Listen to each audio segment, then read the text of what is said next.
ليظهره على الدين كله ولو كره المشركون.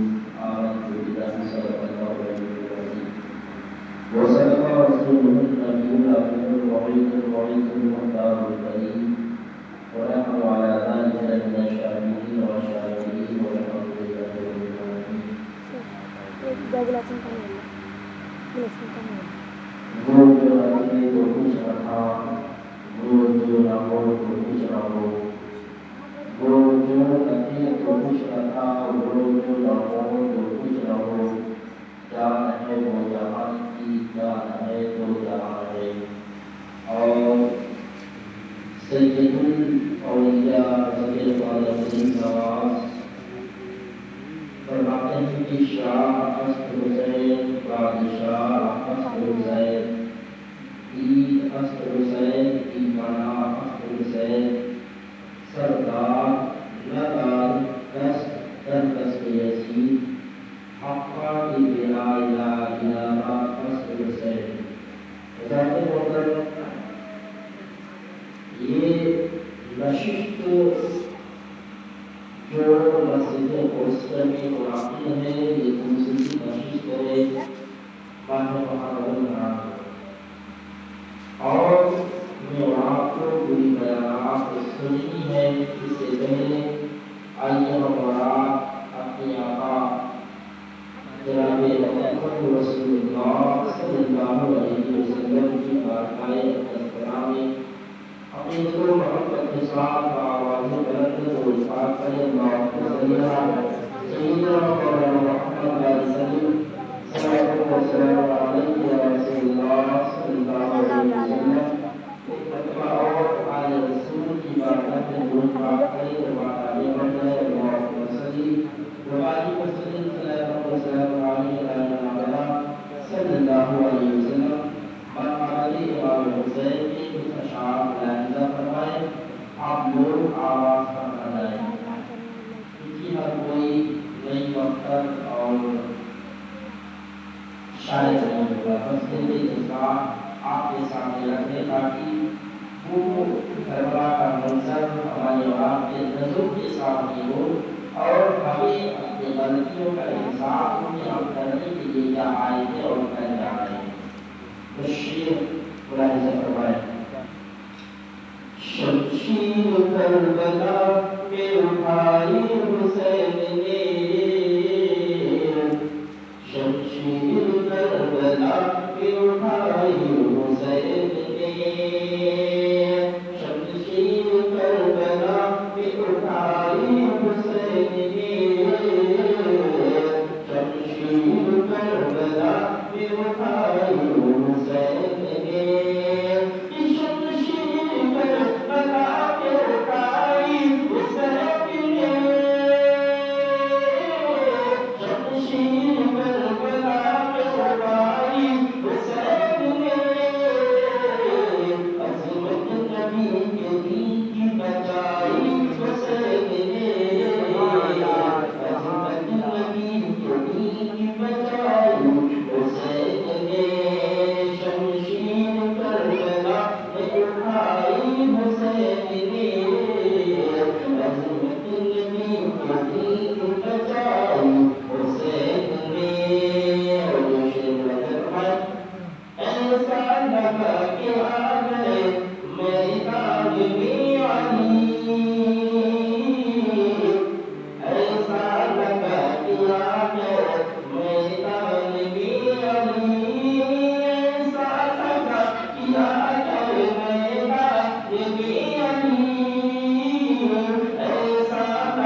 سيدنا محمد صلاة وسلام عليك يا رسول الله صلى الله عليه وسلم.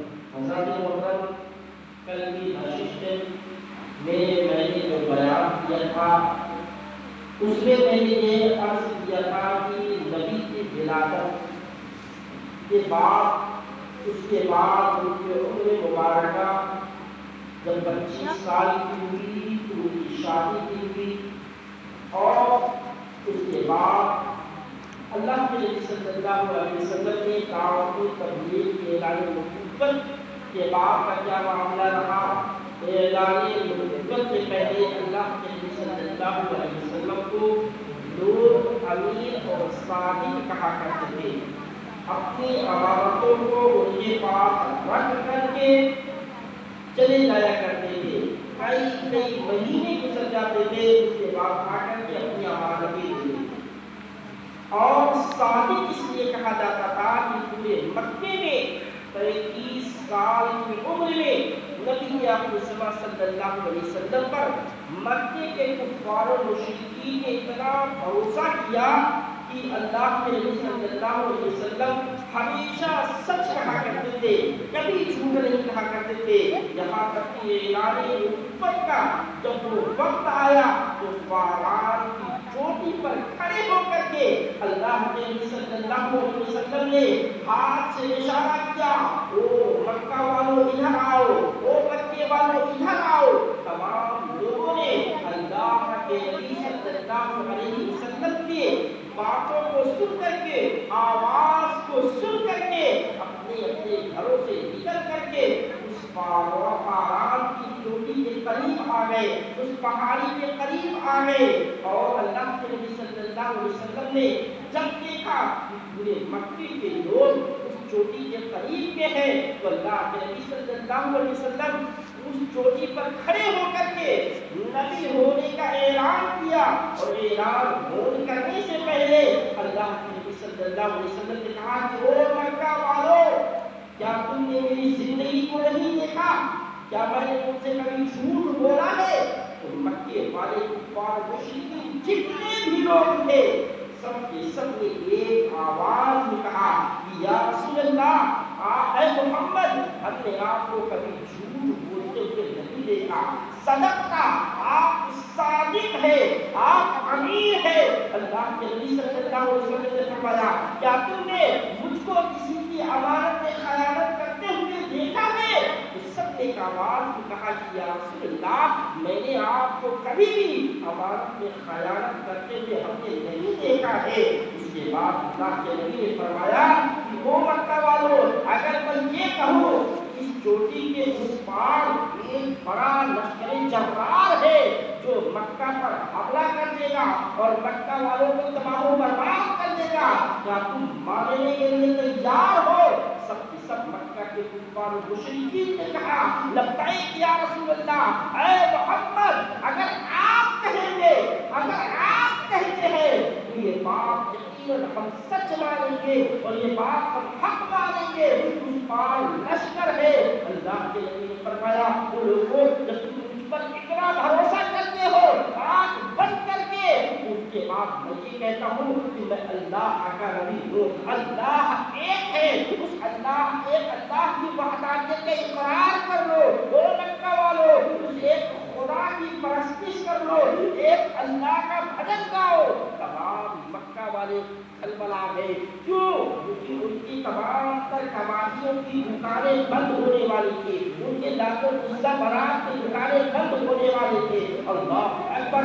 نبی آخر الزمان صلی اللہ علیہ وسلم پر جو عزیزتیں اس کے بعد سے مکہ والوں نے دیا، اللہ کے نبی صلی اللہ علیہ وسلم نے کہا فرمایا کہ جتنے بھی نبی تبلیغ کے لیے دنیا میں اللہ نے بھیجا نبی کو، تمام نبیوں کو اتنا نہیں ستایا گیا جتنا محمد صلی اللہ علیہ وسلم کو طریقہ رہا ستایا فرمایا مکے والوں نے ان کو بتاؤ تو ذرا آج ہم پر مصیبت آتی ہے تو ہم نقل تعال کرنے لگتے ہیں, ہم گھر کے گارجین کو برا بھلا کہنے لگتے ہیں, فلاں نے ان کو دوا نہیں دلایا ہے, فلاں کچھ کو بدرخت لے کر کے نہیں گیا ہے, یہ تک شکایتیں کرنے لگتے ہیں. لوگوں بتاؤ تو ذرا صحیح اللہ کے نبی صلی اللہ علیہ وسلم پر اتنی اذیتیں دی. اللہ کے نبی فرماتے ہیں کہ اتنی اذیتیں کبھی کسی کو نہیں دی گئی. میں یہ بات آپ کو سمجھانا چاہتا ہوں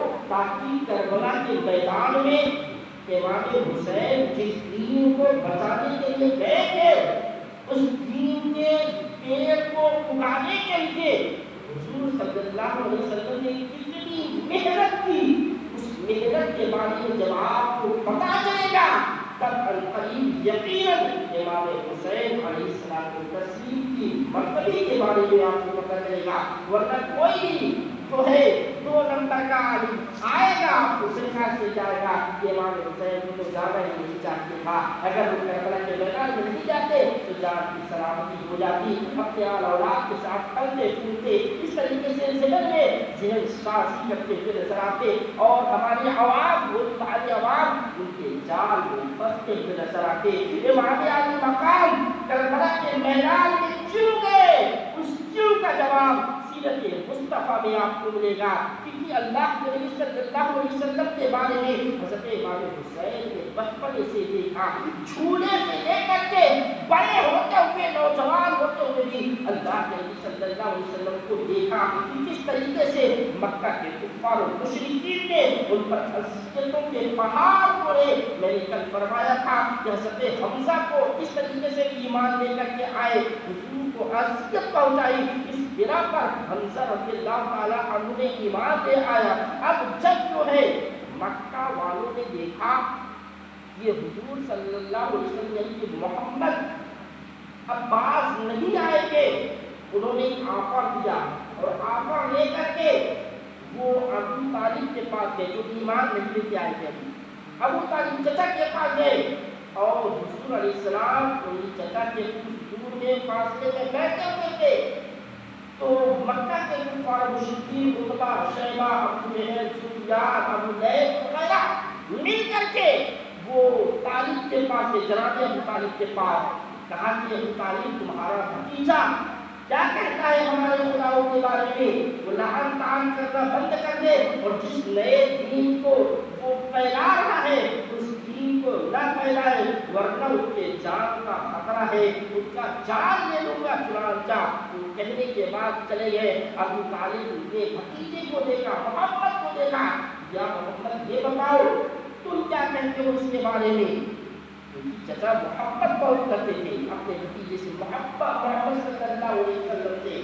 محمد صلی اللہ علیہ وسلم نے کہا یہ چچا اگر یہ کفار و مشرکین مال و دولت کا اگر ایک ہاتھ میں چاند لا کر کے دے دے اور دوسرے ہاتھ میں سورج لا کر کے دے دے, لیکن پھر بھی میں اللہ کی وحدانیت کا اقرار کرتا رہوں گا اور اللہ کی وحدانیت کا چراغ کو پوری دنیا میں پھیلا کر کے رہوں گا. یا اے طالب, اے چچا جان, میں کبھی اس کے پاس نہیں آؤں گا. اتنا سننا تھا. اس کے بعد ہوا کیا, مکہ کے کفار و مشرکین نے اللہ کے نبی صلی اللہ علیہ وسلم کو پر اور اذیتیں پہنچانی شروع کر دی, یہاں تک کہ اللہ کے نبی صلی اللہ علیہ وسلم کی 2 بیٹی ابو جہل کے 2 بیٹوں کے ساتھ ان کا نکاح ہوا تھا. ابو جہل کی بہو تھی تو ابو جہل نے اور وہاں کے کفار و مشرکین کے جو بڑے بڑے سردار تھے انہوں نے طے کیا کہ محمد جو ہے دین کی تبلیغ کرتے ہیں نئے دین کی, ایسا کیا جائے کہ ان کی بیٹیوں کا طلاق کروا دیا جائے. اللہ اکبر, ذرا سوچو تو صحیح ہو مسلمانوں, کسی کے گھر میں اگر جوان بیٹی ہو تو باپ کو نیند تک نہیں آتی ہے, کسی غریب کے یہاں اگر بیٹی ہو اس کو نیند تک نہیں آتی ہے, کس طریقے سے اس کا نکاح کر دیا جائے, اس کا نباہ کر دیا جائے تاکہ ہم چین و سکون میں آ جائے. وہ لوگوں 2 بیٹیاں ابو جہل کی بہویں تھی. اللہ اکبر. ابو جہل کے کہنے پر دونوں بیٹیوں کا طلاق ہو جاتا ہے تاکہ محمد گھر کے اندر کی پریشانی میں جوجھتے رہے اور باہر مکہ کے باہر اور مکہ المکرمہ میں وہ دین کی تبلیغ نہ کرے. وہ لوگوں جب اس سے بھی دیکھا کام نہ چلا تو مکہ والوں نے اللہ کے نبی صلی اللہ علیہ وسلم پر سوشل بائیکاٹ کر دیا. بائیکاٹ کے معاملے میں کبھی بڑے اچھا سوشلی بائیکاٹ کر دیا. نہ ان سے کوئی خریدے گا, نہ ان سے کوئی سامان لے گا, نہ ان سے کوئی کھائے گا, نہ ان کا دیا ہوا کوئی پہنے گا, نہ کوئی لے جائے گا, نہ کوئی ان کے یہاں رشتہ کرے گا, نہ بیٹا دے گا, نہ بیٹی دے گا. حتیٰ کہ ہر اعتبار سے کوئی بھی مدد ان کے یہاں نہیں پہنچائی جائے گی. شام میں ابی طالب ایک گھاٹی کا نام ہے. اس گھاٹی میں اللہ کے نبی صلی اللہ علیہ وسلم اور ان کے تمام خاندان والوں کو وہاں پر قید کر دیا گیا اور مکہ کے کفار و مشرکین نے اللہ اکبر اتنی اذیت پہنچائی کہ چھوٹے چھوٹے بچے تڑپتے رہے, بلکتے رہے. جب وہ روتے نا تو اس گھاٹی میں اس رونے کی گونج تیزی کے ساتھ گونجنے لگتی. اللہ کے نبی صلی اللہ علیہ وسلم بے قرار ہو جایا کرتے تھے. یہاں تک کہ پہرا بٹھا دیا گیا کہ کہیں ایسا نہ ہو کہ کوئی باہر سے کوئی مدد دے, کوئی کھانے پینے کا سامان دے. کتنے سال تک؟ 3 سال تک. اب بتاؤ کہ ذرا صحیح وہ لوگوں اگر گھر میں کھانے میں نمک کی کمی آ جائے ہم اس کو بھی نہیں برداشت کرتے. ایک دن اگر کھانا نہ ملے صحیح وقت میں اب اس کو بھی برداشت نہیں کرتے. تو بتاؤ تو ذرا صحیح ان 3 سالوں میں کیا گرمی نہیں آئی ہوگی, کیا بارش نہیں ہوئی ہوگی, کیا ٹھنڈ کا موسم نہیں آیا ہوگا؟ اللہ اکبر. کھلا آسمان, اسی میں گرمی کی شدت, اسی میں برسات کی شدت, بارشوں کی شدت, حتی ٹھنڈی کی شدت. یہاں تک کہ روایتوں میں لکھتے ہیں وہ ارشاد فرماتے ہیں کہ شام ابی طالب میں وہ حضور علیہ السلام اور ان کے خاندان والے اپنے بچوں کو پیڑوں کے پتے کھلاتے اور اس کے چھال کو کھلاتے. یہاں تک کی روایت میں بات آتی ہے کہ اگر پیر سے کوئی چیز ٹکرا جاتی اور وہ نرم ہوا کرتی اس نرم چیز کو دھو کر کے کھا لیتی. اتنی شدت اور اتنی زیادہ خطرناک بائیکاٹ ہوا مکہ والوں نے کیا. اور اس پر بھی بس نہیں بلکہ اللہ کے نبی صلی اللہ علیہ وسلم خود پیروں میں جڑ کو کھاتے, جڑ کو. یہاں تک کی روایت میں بات آتی ہے کہ اگر چمڑا مل جاتا غلطی سے کہیں اس گھاٹی میں اس چمڑے کو ڈھونڈ دیتے اور یہاں تک کہ اس کا گھول بھرا کر کے پی جاتے. اللہ حضور وہ تو رحمت للعالمین ہے, وہ تمام جہانوں کے لیے رحمت بنا کر کے بھیجے گئے ہیں. ان پر اتنی مصیبت, ان پر اتنی اذیت مکہ کے کفار و مشرکین نے دیا. 3 سال کی اذیت کے بعد جب ان کو وہاں سے آفات سے چھٹکارا ملا تو اسی سال میں حضرت خدیجہ کبریٰ اور حضرت ابو طالب یہ 2 شخصیت ایسے ہیں جو 3 دن کے آگے پیچھے تھے, ان کا انتقال ہو گیا. اللہ کے نبی صلی اللہ علیہ وسلم کے دل پر بڑا رنج و ملال ہوا اور اس پورے سال کو عام الحزن کا نام دیا, غم کے سال کا نام دیا. وہ لوگوں ذرا بتاؤ کہ صحیح کوئی کس طریقے سے اذیت پایا ہو تو بتاؤ. کسی کا سوشلی بائیکاٹ کس طریقے سے ہوا ہو ہم نے اور آپ میں سے تو بتاؤ. وہ لوگوں کو نبی ہو کر کے اتنی اذیت سے لے ہیں. بتاؤ حکومتی ہو کر کے ہر چیز سے بڑی ذمہ ہے پھر بھی مسجدوں کو ویران کرتے ہوئے شرم نہیں آتی ہے. ہم ہر کام سے بڑی ذمہ ہے پھر بھی جو ہے شراب کی لبوں شراب کی پیالوں کو اپنے لب سے لگاتے ہیں. شرم نہیں آتی ہے کہ اس نبی کو کتنی تکلیف ہوگی, اس رسول ہاشمی صلی اللہ علیہ وسلم کو کتنی تکلیف ہوا کرتی ہوگی. اس کے بعد اس پر بھی بس نہیں ہوا. مکہ کے کفار و مشرکین نے اس شام ابی طالب کی گھاٹی سے جب وہ لوگ امان پائے, جب وہاں سے گھاٹی سے امان پائے, اس کے بعد ہوا کیا, یہ لوگ مکہ کے کفار و مشرکین حضور علیہ السلام پر بچے چھوڑنے اور وہ بچے مارتے، کبھی ڈھیرے سے مارتے، کبھی جو ہے وہ لکڑی اٹھا کر کے مارتے، ان کو شاعر کہا گیا، ان کو پاگل اور مجنون کہا گیا۔ اللہ اکبر، اللہ اکبر، صدوار معاذ اللہ العالمین۔ اللہ کے نبی نے دیکھا یہ مکہ کے کفار و مشرکین حق دھرمی ہو چکے ہیں، یہ کسی بات کو سنتے ہی نہیں، تو اپنے ایک غلام کو لے کر کے وہ وہاں مکے سے نکل گئے، اور جو ہے مکے سے نکلنے کے بعد دوسری جگہ گئے دین کی تعلیم دینے کے لیے، اللہ کی وحدانیت کا اقرار کرنے کے لیے۔ جب وہاں پر پہنچتے ہیں تو ظالموں نے جب دیکھا حضور علیہ السلام آئے ہیں، جو اپنے آپ کو نبی کہتے ہیں، محمد آئے ہیں، تو انہوں نے کہا یہ بتاؤ محمد، کیا اللہ کو نبی بنانے کے لیے تم ہی ملے تھے؟ اللہ اکبر، ماشاء اللہ کے خلاف نہیں، مکے میں اور بڑے بڑے شخص سردار ہے، کیا اللہ کو وہ نہ ملے؟ اتنے خطرناک جملے پتھر سے کم نہیں تھے۔ اللہ اکبر، حتیٰ کہ اللہ کے نبی صلی اللہ علیہ وسلم کا گھرانہ سرداروں کا گھرانہ ہے، آپ آدم علیہ السلام تک کے تھے، ان کی جتنے بھی نسل در نسل ہے سب کے سب سرداران، سب کے سب اکثریت رہے، نبی کوئی ولی، کوئی تقی، کوئی نقی، ہر اعتبار سے سرداروں کا گھرانہ ہے، پھر بھی اتنی اذیتیں۔ اس کے بعد ظالموں نے اللہ کے نبی صلی اللہ علیہ وسلم پر پتھر برسائے، بچوں کو لگا دیا، اور جب پتھر لگے نا اللہ کے نبی صلی اللہ علیہ وسلم نے وہ پتھر لگے تو خون آنے لگا، سر پھٹ گیا، نعرہ شریف ہٹ گیا، اور جب نعرہ شریف ہٹ جاتا ہے وہ جو ہے بیٹھتے تو وہاں کے لوگ جو ہے ان کو اٹھاتے اور پنڈلیوں پر اور پتھر مارتے، ان کو شدید زخم دیتے، اذیت پر اذیت دیتے۔ اللہ اکبر، اتنا ہی بس نہیں، پھر بیٹھ جاتے، پھر ان کو اٹھاتے اور پھر پتھر مارتے۔ اللہ کے نبی صلی اللہ علیہ وسلم اپنے اس غلام جن کا نام زید بن حارثہ رضی اللہ تعالی عنہ تھا، ان کو لے کر کے ایک درخت کے نیچے بیٹھ جاتے ہیں۔ جب بیٹھنا ہوتا ہے اس کے بعد جبریل علیہ السلام آتے ہیں، یا رسول اللہ صلی اللہ علیہ وسلم، جبریل آپ کے قدموں میں قربان ہو رہا ہے، یا رسول اللہ آپ اگر ارشاد فرمائے، آپ کا حکم ہو تو ابھی ان دونوں پہاڑوں کو لے کر کے اس شہر کو، اس طائف کو برباد کر دیا جائے، ریزہ ریزہ کر دیا جائے۔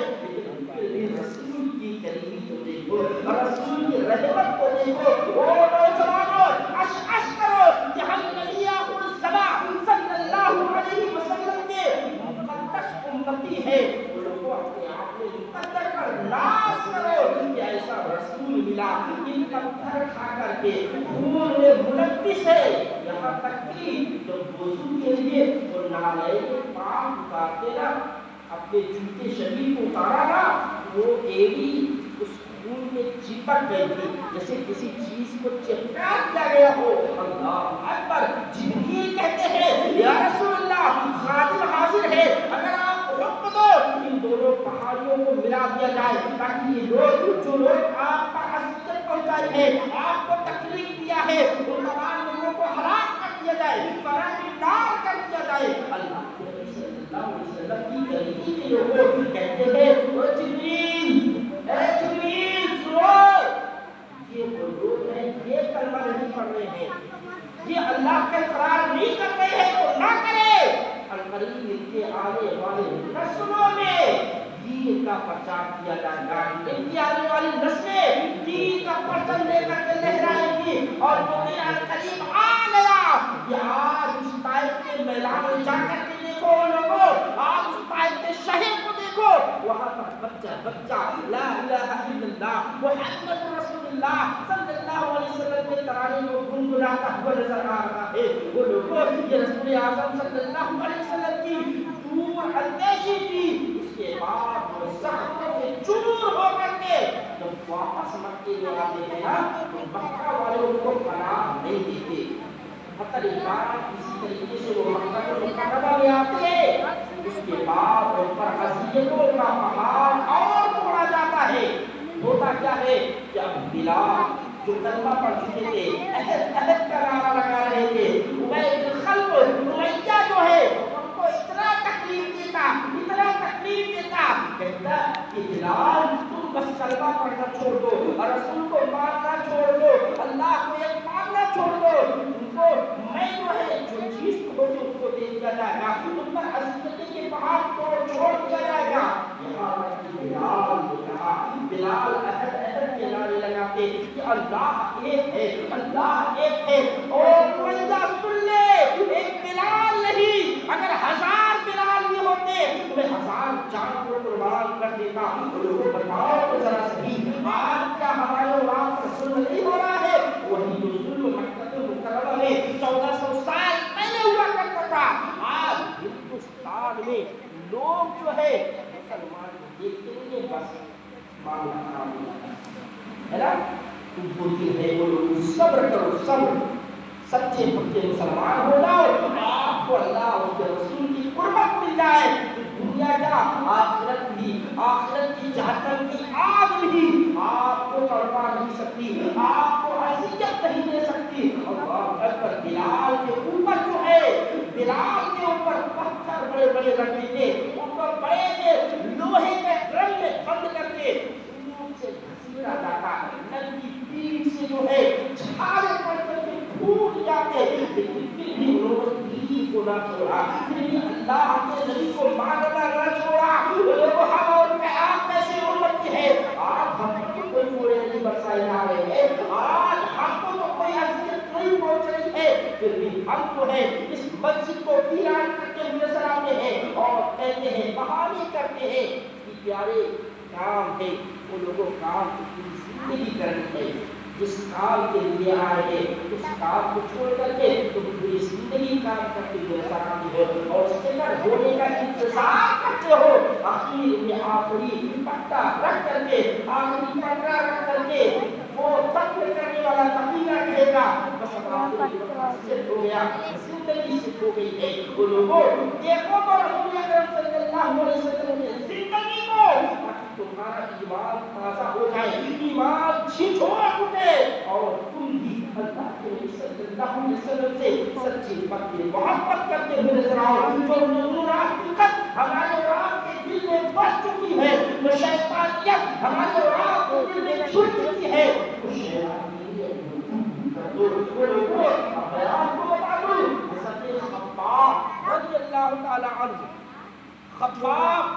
حضرت خباب کو آگ پر لٹا دیا جاتا، ننگے جسم لٹا دیا جاتا، آگ پر لٹانے کے بعد کہتا، اے خباب دین کو چھوڑ دو، اللہ کو ایک ماننا چھوڑ دو، رسول کو ایک ماننا چھوڑ دو، تم کو بری کر دیا جائے گا، تم کو اعلیٰ سے اعلیٰ منصب میں فائز کر دیا جائے گا، تم کو سرداری دے دی جائے گی۔ واہ واہ نبی کے عاشق، کیا عاشق تھے، کیسے وہ مست لوگ تھے، کیا نوجوان تھے۔ اللہ اکبر۔ حضرت خباب روایتوں میں بات آتی ہے کہ خباب کو جب آگ پر جلایا جاتا نا تو ان کی جسم سے جو چربی نکلتی وہ آگ پر جب گرتی تو آگ کچھ کر کے ٹھنڈی ہو جایا کرتی، لیکن پھر بھی وہ جو ہے اللہ پر توکل، اللہ پر بھروسہ اتنا مضبوط، اللہ اکبر، چوٹ پہنچانے والے تھک جاتے، پھر خباب کہتے مجھے اور چوٹ دو، مجھ کو اور چوٹ عطا فرماؤ، میں ایک آخری بات کہہ کر کے اپنی بات کو ختم کر دینا چاہتا ہوں کیونکہ وقت کی بڑی تیزی کے ساتھ اللہ اکبر، یا رسول اللہ۔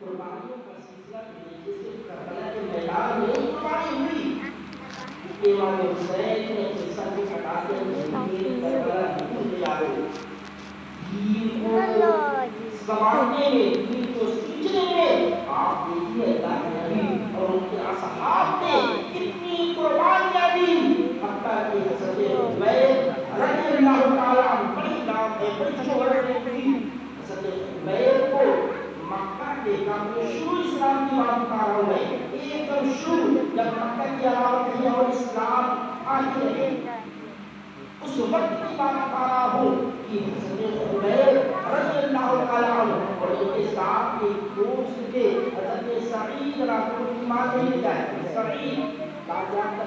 سعید نام تھا، وہ ایمان نہیں لے کر کے آئے تھے، دونوں گہرے دوست تھے، بچپنی کے دوست تھے۔ سعید نے جب دیکھا خبیب نے اسلام قبول کر لیا ہے، اسلام قبول انہوں نے کیا نا، سعید ناراضگی کا اظہار کیا، خبیب تم نے اسلام قبول کر لیا، تم کو کس چیز کی کمی تھی، تم کو کس چیز نے اسلام کے قلب لے کر کیا؟ اس کے بعد بتا دو چار لگ ہو گئی۔ سعید نے اسلام کا قبول کیا، جبکہ خبیب نے اسلام کو قبول کیا۔ اگر اسلام قبول کر لیا تو مکہ کے کافروں نے، مکہ کے مشرکوں نے ان کو بیچ چوراہے پر کھڑا کر دیا اور باندھ دیا رسیوں سے، جکڑ دیا اور کہا کہ آپ خبیب کا آخری دن ہے۔ اس وقت اللہ کے نبی صلی اللہ علیہ وسلم ہجرت کر کے مدینہ شریف چلے گئے تھے۔ اس کے بعد بتا خبیب کو بیچ چوراہے پر کھڑا کر دیا گیا اور کفار کے مشرکوں، مکہ کے کفار و مشرکین نے کہا بچوں کو لگا دیا اور لوہے کے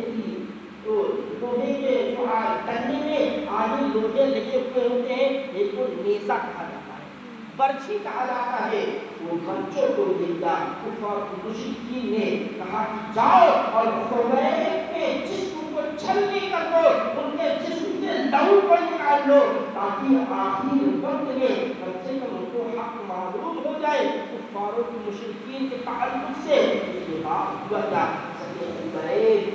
جو ہے وہاں پر بیچ چوراہے پر بندے ہوئے ہیں، بچے آتے ہیں، تیر مارتے ہیں، نیزہ مارتے ہیں، جسم چھلنی چھلنی ہو جاتا ہے، ایک ناخن اکھاڑ لیا جاتا ہے، ایک انگلیوں کو کاٹ دیا جاتا ہے، کان کو کاٹ دیا جاتا ہے، آنکھ کو بھی پھوڑ دیا جاتا ہے۔ اللہ اکبر! اسی مجمع میں سعید خبیب کے دوست تھے، وہ بھی موجود تھے۔ وہ کہتے ہیں کہ میں نے کبھی خبیب کو اتنی بہادری نہیں دیکھی، جبکہ میں بچپنے سے ان کے ساتھ ہوں، کبھی بھی اتنی بہادری نہیں دیکھی، کبھی بھی اتنی شجاعت نہیں دیکھی۔ اسلام لانے کے بعد آخر ایسا کیا ہو جاتا ہے کہ لوگ جو ہے دیوانے ہو جایا کرتے ہیں، لوگ مستانے ہو جایا کرتے ہیں۔ اس کے بعد وہ جاتی میں دوست تھے، دوست کا درد ہوا کرتا ہے۔ اس کے بعد بچہ آخر میں خبیب سے کہا گیا خبیب اسلام کو چھوڑ دے، یہاں تک کہ جتنے لوگ کو بھی اذیت دی جاتی، مکہ کے کفار و مشرکین انعام کے لالچ دیتے، سرماری کا لالچ دیتے، اور نوجوان ہوتا لڑکیوں کے لالچ دیتے، بس کسی طریقے سے وہ دین کو چھوڑ دیے۔ وہ نوجوانوں ذرا اور فکر کرو، آج زمانے میں تم کو نشے کا لالچ دیا جا رہا ہے، تم دین کو چھوڑ دو، تم کو موبائلوں کا نیٹ کا لالچ دیا گیا تاکہ تم 10 بجے 12 بجے 2 بجے رات تک جاگ کر کے موبائلوں کے نشے کو تاکہ کل تمہاری آنکھ نہ کھلے، تم کو جو ہے نشے کی لت لگا دی گئی تاکہ دین کے قریب نہ آ جاؤ، تم کو جو ہے گناہ کے قریب کر دیا گیا، شیاطین نے تمہارے اندر گھر کر دی گئی تاکہ تم قرآن کو کھول کر کے جاننے کی توفیق نہ ہو تم کو۔ آج ہمارا نوجوان دین سے بگڑا ہے، بسائی تو مسلمان اپنے آپ کو کہتا ہے، لیکن مسلمان والا نہیں کرتا ہے، تاکہ خدا کر کے نالی میں دیتے ہوئے نظر آتا ہے۔ خبیب کو دیکھو، اذیت پہنچائی جا رہی ہے، لیکن پھر بھی دین کو چھوڑنے کا نام نہیں لے رہے ہیں۔ نوجوانوں ذرا فکر کرو، آپ کی آزادی کے ساتھ آپ دین سے دور ہوتے نظر آتی ہے۔ یہ وسیلے اللہ کے نبی صلی اللہ علیہ وسلم نے فرمایا کہ کوئی کسی کو میں امامت کے باعث کروں اور خود اپنے ہاتھ میں مشعل لے لوں، آگ لے لوں اور ان تمام گھروں کو آگ لگا دوں جس گھر سے نماز پڑھنے کی کوئی نہ آیا ہو، جس گھر میں نماز نہ ہوتی ہو، اور کو ذرا صحیح خبیب نے اگر میں محشر میں پوچھ لیا کہ میں اس دین کے لیے اتنی قربانیاں کی ہے،